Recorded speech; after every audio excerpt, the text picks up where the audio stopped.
Trees for Birds. Stories and photo by Wanda Cowley. Inna Stewart, Emma Minke, Sarah Helmsley belong to the Kiwi Conservation Club. Inna tells how they helped the Waiheke Forest and Bird Group plant trees on Tiritirimatangi. It's a cold winter morning and we're off to Tiritirimatangi to plant trees. Our goal is to plant 600 trees in one day. The boat trip takes an hour and a half and it's freezing. We can't wait to get to the island and we're off the boat and along the wharf before anyone else. We're hoping to see some rare birds, maybe some of the saddlebacks that have been brought to the island.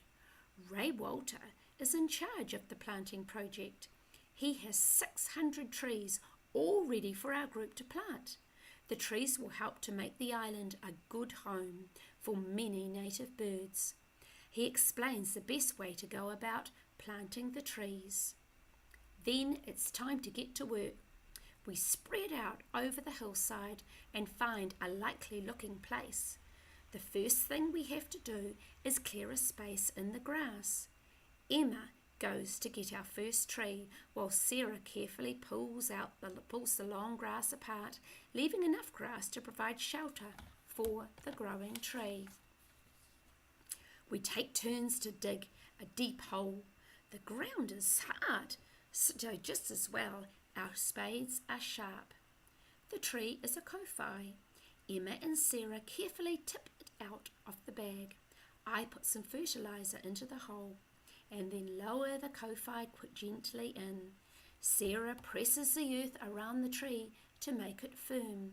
That's our first tree planted. Emma pulls the grass back around the tree to shelter it. It'll need all the shelter it can get. Tiritiri means to toss about and matangi means wind. Now that we've got the hang of it, we keep on digging, fertilizing and planting trees until the last one is in the ground. On our way home, we look back at the island and think of the trees starting to grow.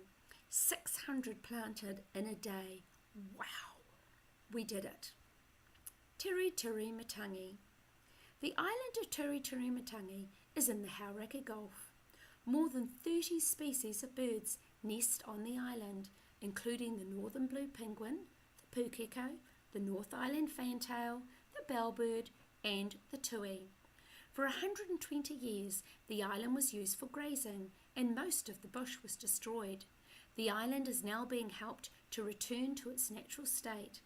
In the gullies, the bush has begun to rejuvenate, but in open country, the grass has grown so thickly that it has stopped the bush from growing back. Native trees are being planted to provide shelter and encourage the bush to regenerate. The island will then become a sanctuary for rare and endangered species, such as the saddlebacks.